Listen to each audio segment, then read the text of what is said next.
Hello and welcome back to Parc Fermé Parlay with Kieran Downey. Singapore GP Race Review Edition. It's a big weekend in the Formula One world. We have crowned our Constructors' Champions for 2025, albeit probably about 2 weeks later than we thought we would. Kind of thought the McLaren would have had this all wrapped up in Baku. Obviously, that was a bit of a disaster for them.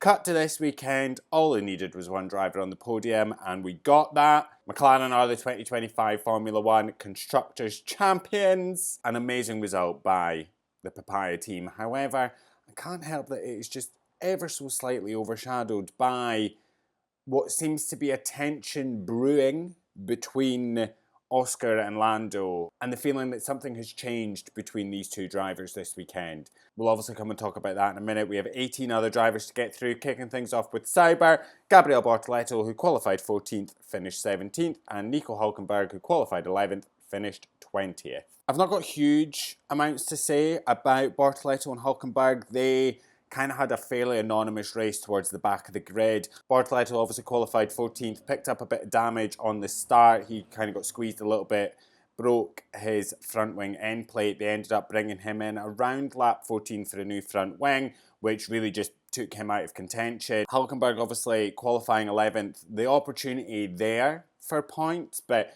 his race really just kind of fell away from him. And what we've seen, we know that Singapore is obviously a very difficult track to overtake on. The opportunities for overtaking are minimal around this track, and then when you couple that with the heat and humidity, the conditions of the race, and the turbulence and the dirty air that is kicked up from the cars in front of you, it can get really difficult for you to get up behind the car in front and get any kind of overtakes done. And what you end up getting is what we begun to see towards the end of the race, where things begin to get really quite desperate. And this isn't just a thing for Hülkenberg, this was quite a few of the drivers, but Hülkenberg, in what seemed to be a little bit of desperation, coming up behind one of the Alpines, locks up his rear axle, spins off, and then rejoins the race dead last.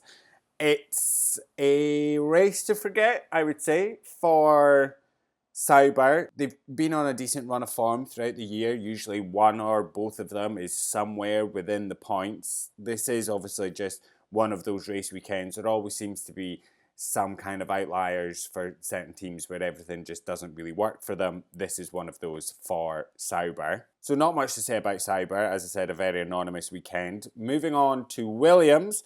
And Alex Albon, who was disqualified from qualifying, started from the pit lane, finished 14th. And Carlos Sainz, who was also disqualified from qualifying, started 18th, finished 10th. This weekend's really been a bit of a struggle for Williams. Way back in FP1, you have Alex Albon's brakes catching fire, which took him out of that session, and a hell of an issue there seemed to be on that car, where they just couldn't really get the fire out. We then get to qualifying. It's P12 for Albon, P13 for Sainz on the road. However, both the cars get disqualified for a DRS infringement. During the post-qualifying scrutineering, the rear wings of both the cars were found to be non-compliant with the technical regulations.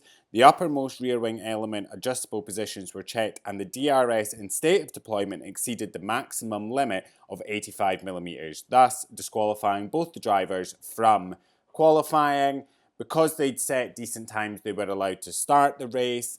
Albon starts from the pit lane because they decide to make setup changes on the car. Not one of Alex Albon's finest races, to be honest with you. Again, just struggling in the hot conditions, the dirty air and everything. It's great that he managed to start from the pit lane and get up to P14. I think that's no mean feat. Some of the other drivers around him kind of struggling a little bit. Again, a little bit of that sort of desperation that played quite a lot of the drivers creeping in. Huge lockup from Alex Albon in his defence against Fernando Alonso, which actually just let Fernando Alonso through. As I said, it's a fantastic result for Albon to be able to climb up to 14th from starting in the pit lane, especially around a track like Singapore. However, Williams just haven't really seemed to be on it this weekend in terms of pace and the car sort of suiting this track. So not the worst, but not the best. Carlos Sainz, on the other hand, slightly better weekend, starting dead last on the road, because Gasly and Albon obviously started in the pit lane.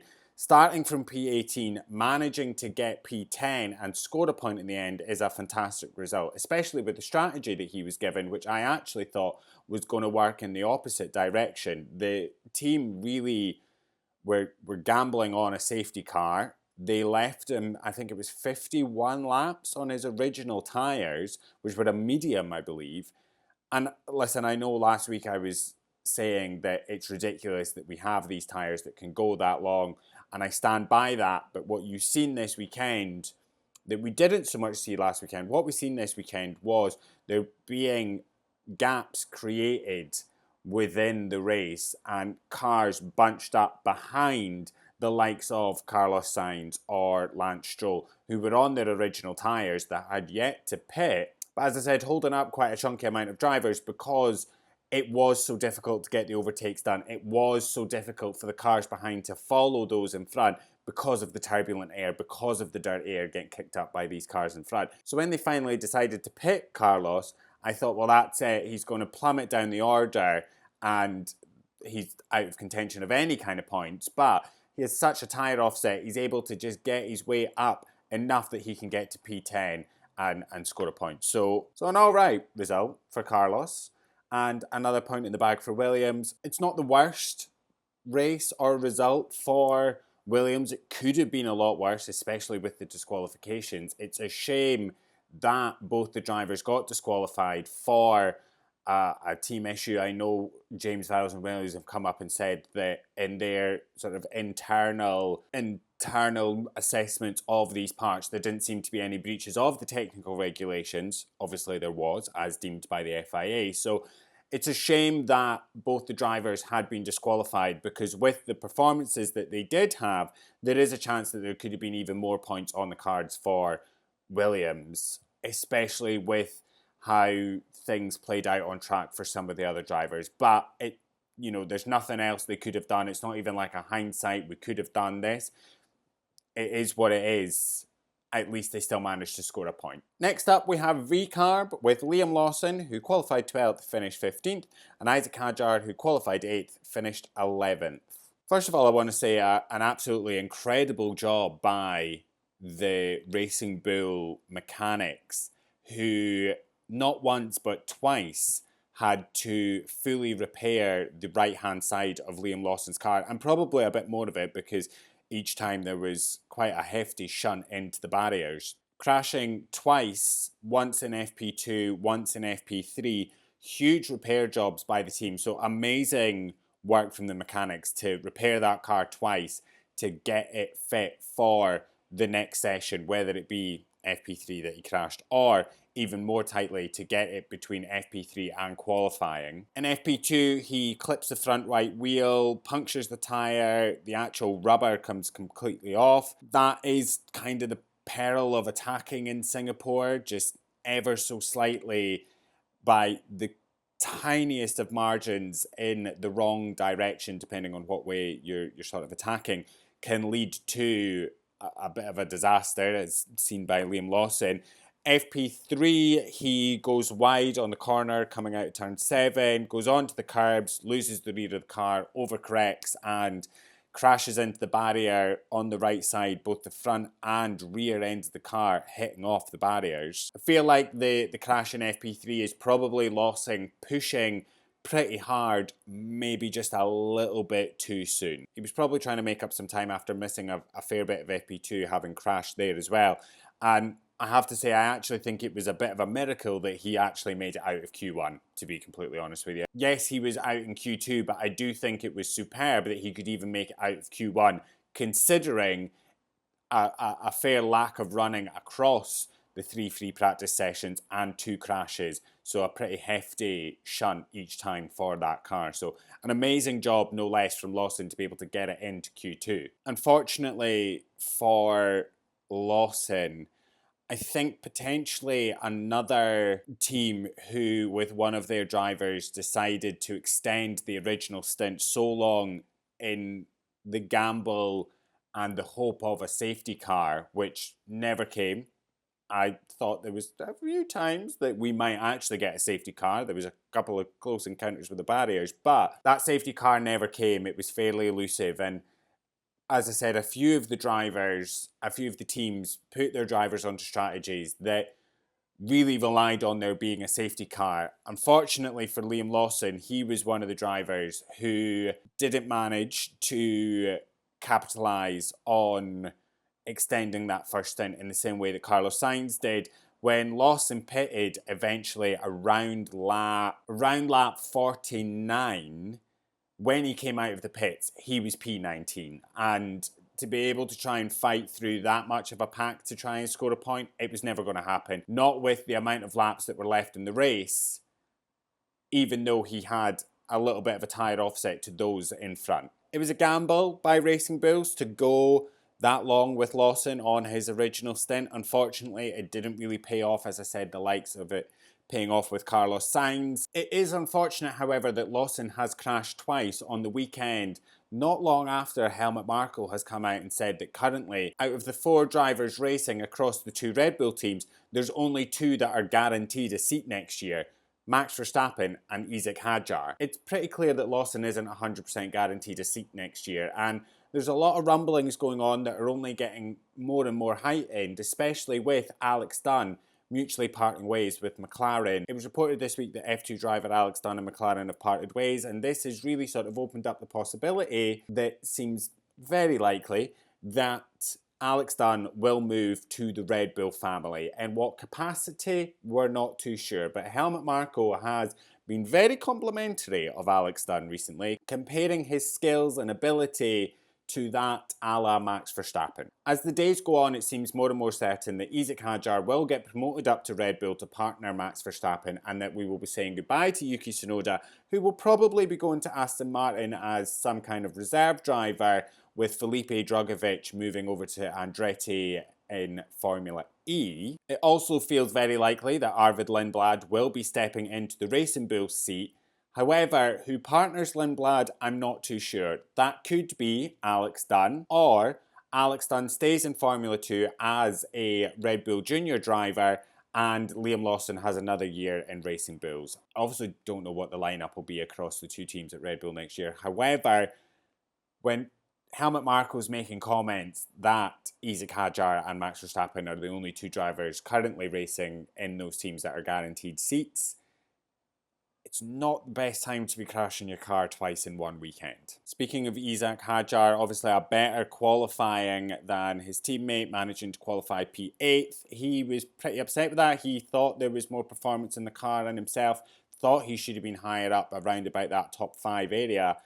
P8, however, I do think is pretty respectable for a rookie that I don't think has really driven around this track.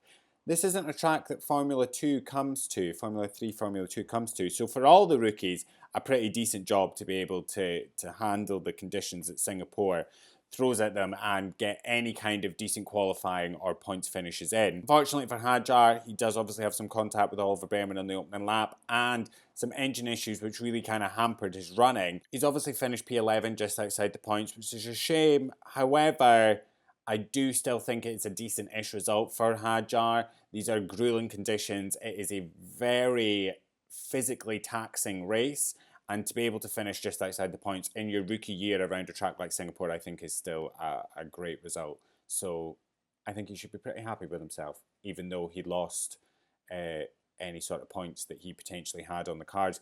He does hold himself to such a high standard, and I completely get that. He's probably very disappointed. He was disappointed with a P8 qualifying. He'll be disappointed to not be in the points. However, I do still think it is a bit of a decent result. Next up, Haas and Esteban Ocon, who qualified 17th, finished 18th, and Oliver Behrman, who qualified 9th, finished 9th. Esteban Ocon obviously having a bit of a poor qualifying P17 and facing some braking issues in Q1 and throughout the race. And I don't know what happened. I don't know what the team changed. I don't know what they did. And I don't know if this is directly to blame for Esteban's poor performance throughout qualifying the race. But during Friday practice, Esteban seemed to be a little bit more at one with the car. He was really kind of vibing with it. He felt it was in a good working window. He was really happy with the setup. And he actually had said to the team, don't change anything. Leave it as it is. Don't do a thing to it. I'm happy with it. The team changed it.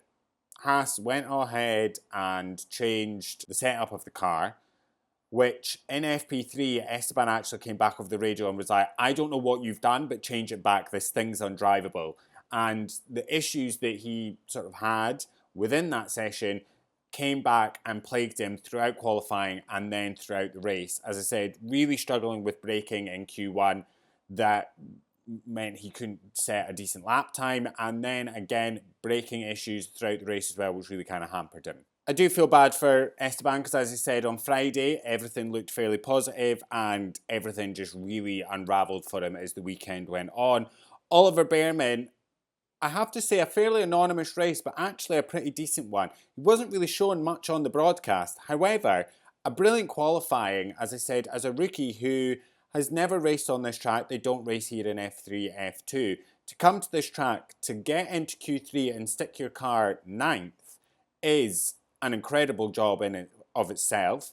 And then to hold your own in the race and finish 9th, again, an incredible result. Even though we didn't see a lot of it, it was a great race for Bearman today. He had some brilliant on-track battles, a tasty overtake on Alex Albon.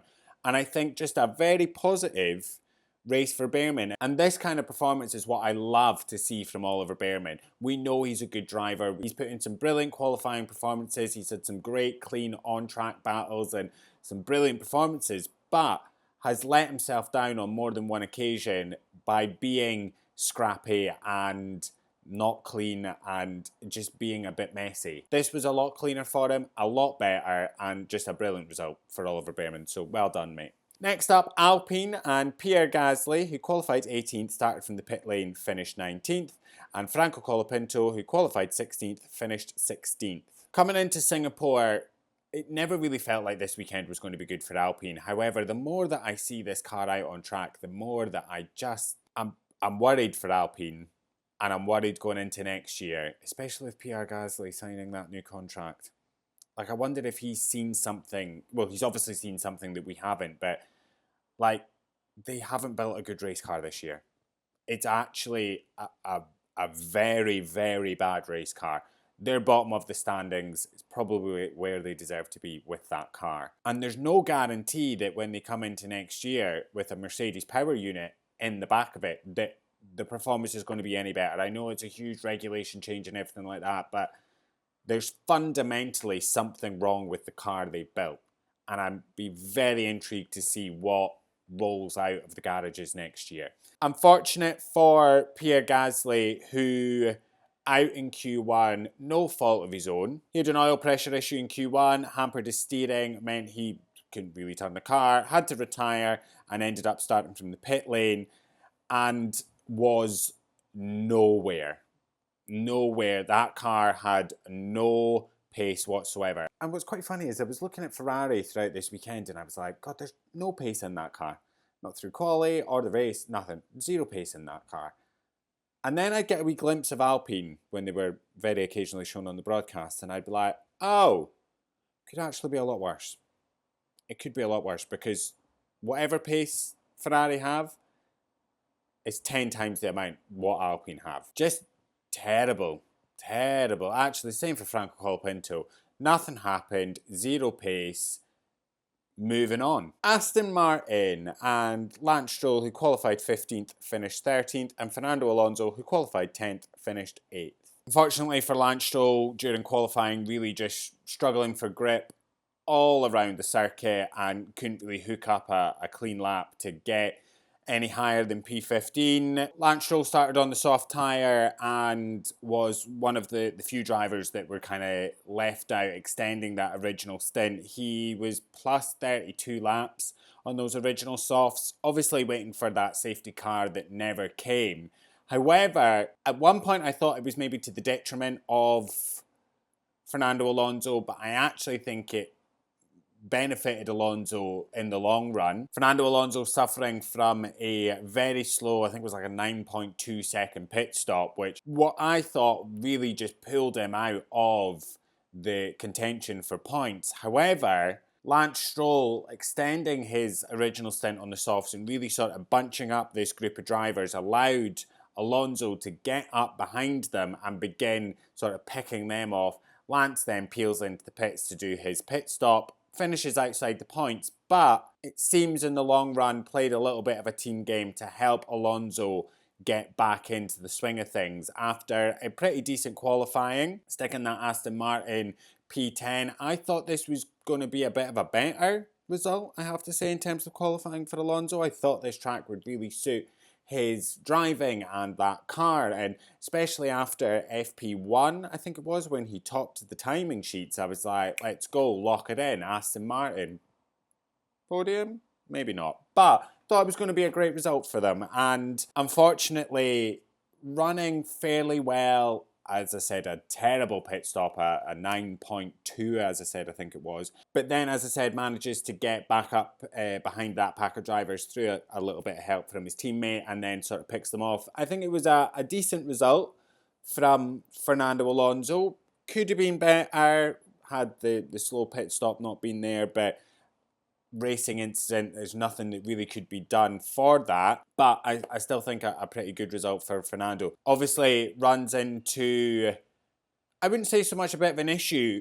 I don't actually know how it went down because we didn't see it. Towards the end of the race, he comes up behind Lewis Hamilton, whose brakes have obviously just completely gone. Hamilton is just struggling to keep his car on the track and defend against Alonso at the same time. Alonso's coming over the radio in complete disbelief that what is happening and that, you know, the stewards or anything haven't looked into the fact that he has no brakes. But we didn't see any of this because we were too busy looking at fans in the grandstand. And once again, the F1 TV direction has been shocking, showing the fans when Hamilton has no brakes, he's trying to hang on ahead of Fernando Alonso on the track, and you're showing us the people in the grandstands. I don't care. How many times do we have to say it? I don't care about the fans in the grandstands. I don't care about the celebs or the friends of the family in the back of the garages when there is things happening on track.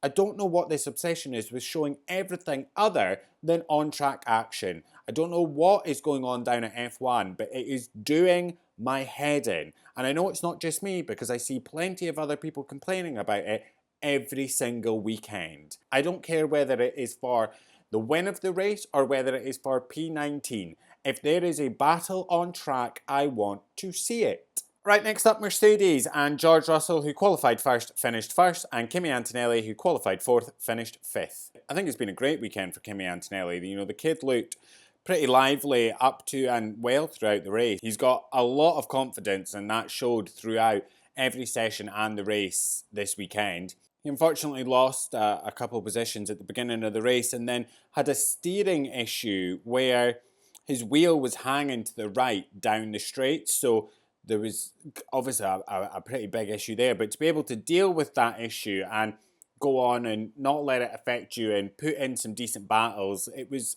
great to see. I think it was a very promising race for Kimi Antonelli. In fact, actually a promising weekend. I think he delivered a brilliant performance and he should be pretty happy. Again, similar as I was saying to the likes of Oliver Behrman and stuff, coming to this track with no real experience or anything and having to learn the track, an incredibly difficult street track, having to learn it from scratch and to be able to go and qualify fourth and deliver a P5, I think is a brilliant result. So he should be very, very happy with that. For George Russell, I was a bit 50-50 on how the Mercedes would actually perform around this track. We know that Mercedes doesn't really tend to do well in the hotter conditions. You know, the performance of the Mercedes kind of suffers in these hotter temps. However, he kind of blew me out of the water with this one. I know I predicted him for P3, I think it was. I predicted him onto the podium. I didn't expect him to win.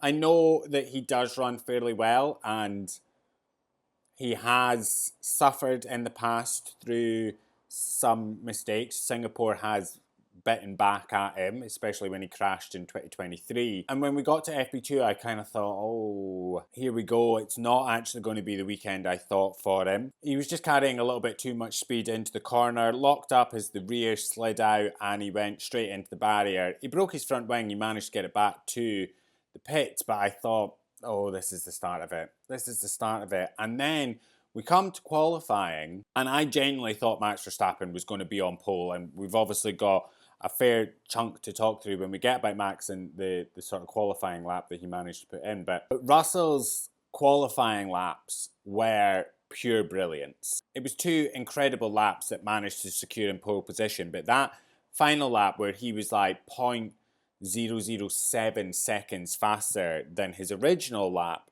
was brilliant, and it had it all. Rear end efficiency, front end precision, near perfect execution. You can't say it was perfect because he had a little bit of a love tap with the barriers, but he never let that get to him. He kept the foot down and he sent it, and the pole laps were absolutely sensational. So I didn't think it could get better than that. And then when we get to the race, he's got a great launch off the line, and I kind of thought that he would play it maybe a little bit chiller and that he would just keep the pack quite bunched together, but actually he just fully went for it. Opened up a brilliant gap of like 7+ seconds at one point, and that really benefited him. It really helped him because he had so much clean air that he could just keep the pace going whilst the other drivers kind of suffered in the dirty air trying to defend against those behind him. I was a little bit worried for Russell at one point because when the sort of pit stop started rolling in, Russell was beginning to lose time to the likes of Lando Norris, who was really sort of sending it and trying to close the gap. And even after the pit stops, Russell wasn't the fastest. You know, Verstappen was the fastest man on track at one point. He was really beginning to close the gap, and he was kind of pulling Lando and Oscar closer and closer to Russell, and it was a little bit touch and go for a moment. Thankfully for Russell, Verstappen had a bit of a lock-up, and it meant that Russell's gap to Verstappen then extended back up to around about 5 seconds. What was then a huge benefit for Russell was then encountering the back markers, because as much as it was a struggle for him to get through, it was more of a struggle for Max and Lando, who were having a little bit of a fight with one another, trying to navigate the back markers, trying to deal with all the dirt air and everything like that, whereas Russell could really just sort of focus on himself and keep going. It was an absolutely dominant race, not a grand slam because he didn't lead every lap. When he went into the pits, it was the McLaren boys that led the race, but I think it was dominant, and it was a brilliant result from George Russell, who I'm assuming we will get confirmation of a contract at some point. I was kind of expecting it today, but it's not quite come yet, so I'm imagining maybe some point this week. I believe the contract is there. It's, I think, 90% negotiated. I think what is still being discussed back and forward is the amount of time that George will be spent doing media duties and how much time he can be with the engineers and all of this kind of stuff. And I think that's what they're kind of working out. I believe he is 100% there. Kimi, we know from Toto saying, is 100% there.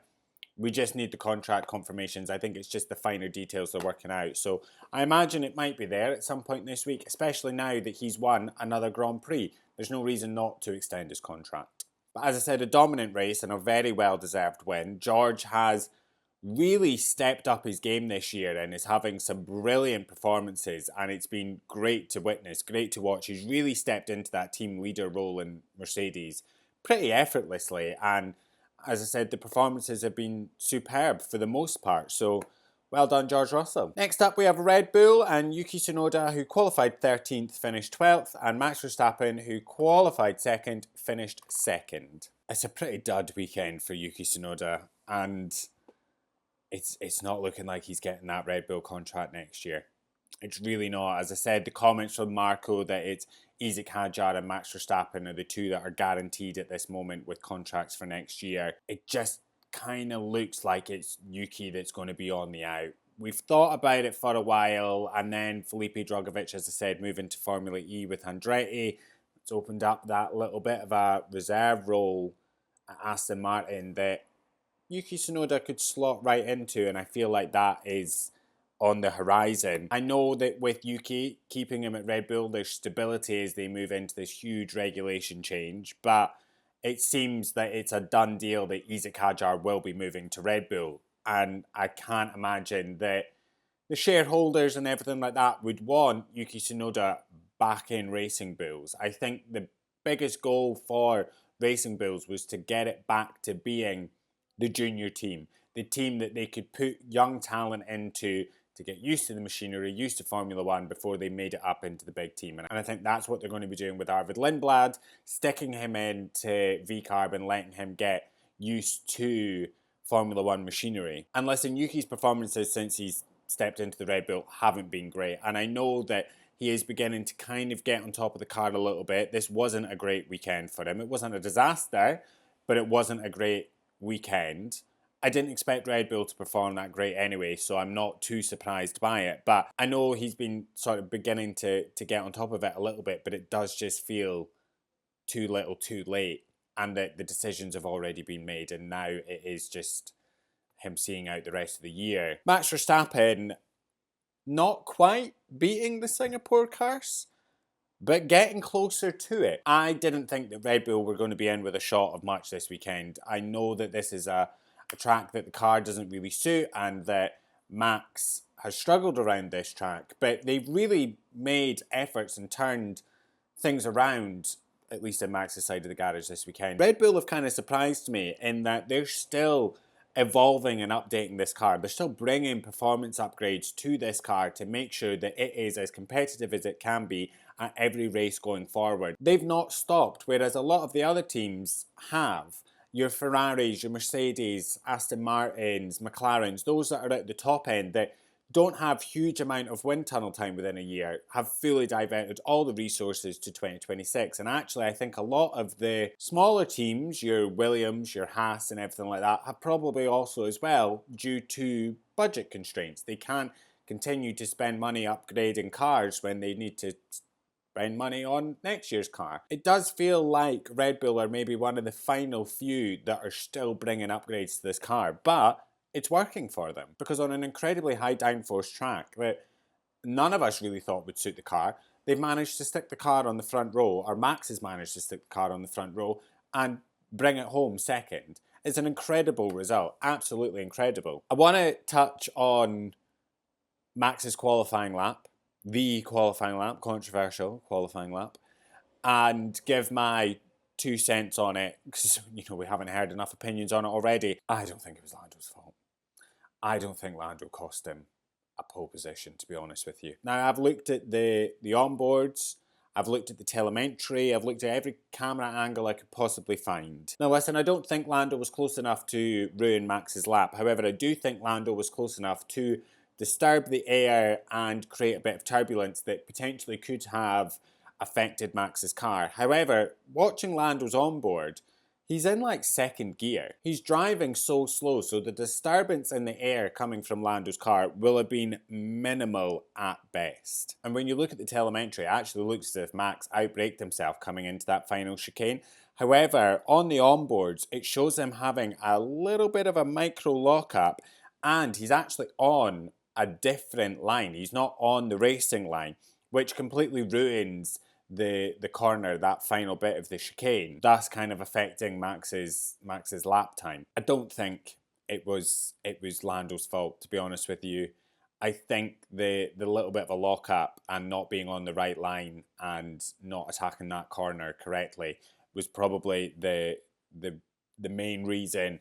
The disturbance in the air and stuff, as I said, from Lando will have been minimal, but it will have affected it, but I don't think it's fair to put the sole blame on Lando Norris. It was aggressive from Red Bull to put Max on the softs, and it was a bit of a statement of intent. However, he just didn't have the pace to get past George Russell. George just managed to completely go for it, and Max couldn't really get closer, and then had to enter a sort of tyre management phase so that his softs didn't fall off a cliff. I think it was an excellent race from Max after the pit stops on those hard tyres, really sending it, sticking in a couple of fastest laps, and to the benefit of Max, Lando obviously staying out a bit longer than he potentially would have liked, so that when he pitted, he actually came out behind Verstappen. But nevertheless, Verstappen doing an excellent job around a track he has struggled at in the past, in a car that wasn't behaving the way he would have liked to, struggling with the braking, really struggling to actually get the car to slow down coming into some corners. And Verstappen not being able to slow the car down was never more clear than when he had a huge lockup when he was trying to reel in George Russell. I think it was a brilliant defensive drive from Max Verstappen to be able to keep Lando Norris at bay. Again, I think it would have kind of helped him the fact that Norris's front wing was a tad broken, so didn't have 100% aerodynamic performance. However, it wouldn't have hindered him too much. But as I said, a brilliant defensive drive from Max Verstappen. And he has managed to just close that gap in the championship a little bit more. I think we all maybe got a little bit ahead of ourselves after Baku. I'm going to say that I still think it will be one of the McLarens that is the 2025 Drivers' Champion. However, I reckon that Max Verstappen is gunning for P2 now in the championship. I don't think that currently, because Lando is second, I don't think Lando is safe right now in P2. If that was to stay the way it is and Oscar was to win, Lando has a very real threat from Max Verstappen behind him. I reckon P2 is what Max has got his eyes set on now. Next up is Ferrari, and Charles Leclerc, who qualified 7th, finished 6th, and Lewis Hamilton, who qualified 6th, finished 7th. Just a bad weekend. They didn't have the pace at all through the entire thing. No pace. It's quite funny because when I say they've had a terrible weekend, it's still 6th and 7th. I mean, I would love it to be 1st and 2nd. It's not as if they're finishing outside the points, but it just constantly is not the result we want. And it just makes the disappointment seem even higher and bigger than what it actually is. I think it's safe to say that Ferrari have just really gone in the wrong direction this year, and it becomes more and more and more apparent as the races tick over that Ferrari have built a car that sucks. It sucks. It is not a good car by any standards, let alone Ferrari standards. You're supposed to be, as a team, your strongest in the final year of a set of regulations, and your challenger for that year is supposed to be the best possible car that you can create within those regulations. And, you know, McLaren is evidence of that. They have now created the best possible McLaren that they could create within this regulation set. Ferrari had a decent car last year. It was capable of multiple pole positions, multiple race wins. It was a challenger at the front of the pack. And I do not understand, and as more and more weekends go on and we have more races, my confusion gets more and more as to why Ferrari decided to change 99% of the car going into the final year of the regulations. Could they not have stuck with the same concepts and everything like that, but just evolved it a little bit rather than changing everything and delivering both of these drivers a car that they cannot drive, that is every weekend is said to be undrivable. I don't get what Ferrari's reasoning was behind it, but they've really just screwed themselves over. Zero pace on both sides of the garage, a fairly anonymous race up until Lewis Hamilton taking a pretty late pit stop to put on a set of softs and really sort of try and attack. They do some team orders to let him through. He can't get past Kimi Antonelli. His brakes then fail. The team swap the drivers back because there's no point in having Lewis Hamilton with broken brakes holding up Charles Leclerc. And then you're going to have to use your imaginations for this one. There is a bit of a moment where Lewis Hamilton with zero brakes is trying to keep his car on the track, but also defend from Fernando Alonso behind him. But as I said, use your imagination because we didn't get to see it. Every race weekend this year as a Ferrari fan is just a race weekend to forget, to be quite honest with you. So moving on, finally we have McLaren with Lando Norris, who qualified 5th, finished 3rd, and Oscar Piastri, who qualified 3rd, finished 4th. I'm actually quite surprised by McLaren's pace and performance this weekend. I actually thought that they would be light years ahead of everyone else, that this track and its characteristics would really suit their car and their drivers, and that they would be in themselves pretty close, but they would be, 40 seconds up the road on everyone else. And we really didn't get that. I thought it was an easy, 1-2 front row for them on during qualifying, but that didn't happen. It was a 3rd and 5th. I don't think they've fallen off. I've seen quite a lot of that. Oh, McLaren have fallen off. They could only do 3rd and 5th. And I don't think they've fallen off. I think it's just, it didn't actually suit the performance of their car, which I found quite surprising, to be honest with you. I think it's just the car didn't really suit that track as much as we imagined, and that's fine. These things happen. I think the biggest thing for us to talk about is that sort of lap 1, turn 3 incident and everything that's come out from that and what that might mean going forward, because outside of that, not much else really happened. I'll start with the positives because I think that would be good. McLaren have obviously done the job that they set out to do this weekend, which was secure the Constructors' Championship. We knew it was coming. We kind of thought they would do it last time out in Baku, but that was a disaster for them. So this weekend is as good as ever to get it done, and I think all they needed to do was have one driver on the podium. That happened. They got Lando Norris a P3 and Constructors' Champions. And as I said at the top of the show, it does feel, for me anyway, that it is a little bit overshadowed by the incident that happened on track at turn 1. Or the actual lack of incident. It's not so much about the incident, it's about the whole McLaren dynamic as a whole and what that little incident, or non-incident as it is, represents on a larger scale. We obviously all know what happened by now, but as a quick recap, Norris gets a pretty decent start. He sees coming through turn 2 an opening at turn 3 on the inside of Oscar Piastri. He goes for it. Piastri isn't on the racing line. He can see that Lando's coming up, so he doesn't take, he's a little bit wider coming through turn 2 and into turn 3, slightly squeezes Lando, which, you know, Lando has to lock, clips Max Verstappen, breaks his front wing end plate, but bounces over and has a little bit of contact with Oscar Piastri, and we obviously all know what happened then. Oscar's over the radio, he's not happy because he feels he's been barged out the way, and is that how we're doing things now? It's noted by race control. The stewards then say no further action, racing incident, as you were. The team then do their own investigation. They come back and tell Oscar that they're not going to do anything about it and just to focus about what's happening on track and try and gain positions that way.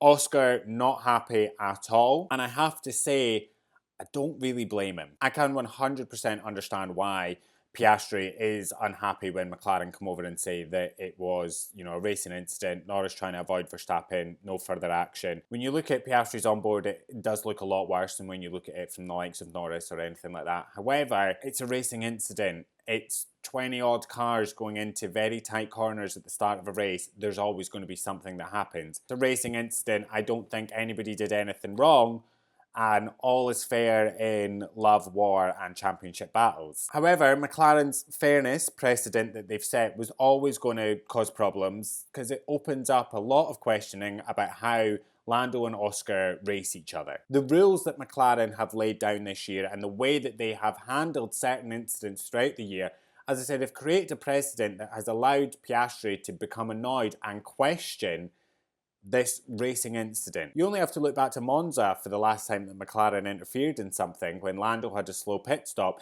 and they made Oscar give the position back. I know they're two different situations, but it's still a racing incident, and McLaren have meddled in nearly every single racing incident this year, up until this one today. And I do feel bad for Piastri because I would probably feel the same myself. You know, take that Monza incident for example. McLaren fucks up Lando's pit stop. He is a slow stop, but it's Piastri that pays for it because he has to give the position back to Lando in the name of fairness. Cut to Singapore. This time Lando barges into Oscar, and again Oscar pays the price for it, but this time McLaren don't interfere, but they're both still racing incidents.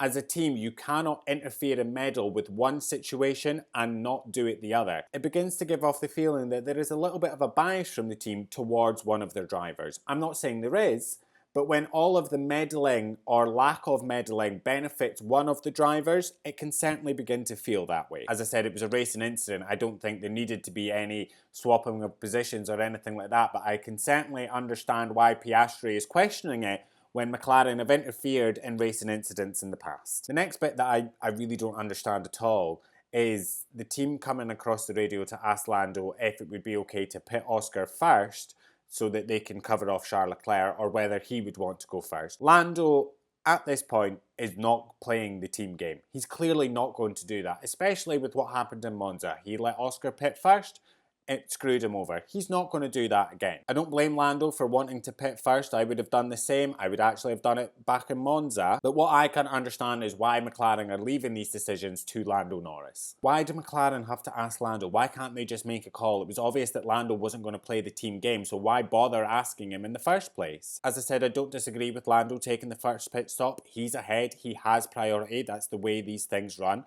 The driver that's in front is always usually the driver that pits first. My issue is McLaren asking his preference and leaving the strategy decisions for both the drivers up to him.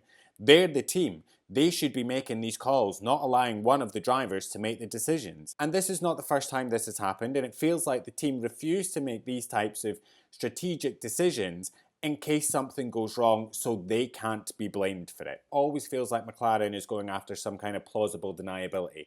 But you're the team. You have the strategists, you have all the data, you have all this information. Make the call. The team should not be letting one driver make these decisions that affect another driver, especially when both of those drivers are in the championship fight. The team needs to be able to make a call and not put it on one of the drivers. As I said, it kind of feels like the precedent of fairness that McLaren have implemented this season has never really been to the benefit of Oscar.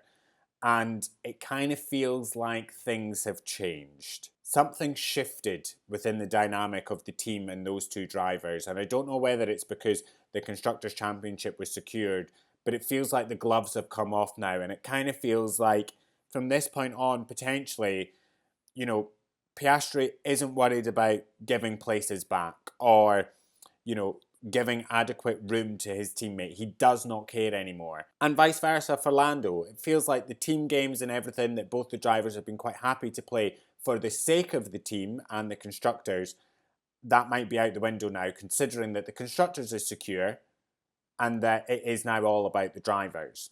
I will say that as a team, it always feels like McLaren couldn't give two tosses about the Drivers' Championship, especially from Zak Brown actually, that they don't really care about the Drivers' Championship. But it does feel like something has shifted in the dynamic between the two McLaren boys, and that actually what we're going to get in the next 6 races is going to be pretty spicy from both on and off track.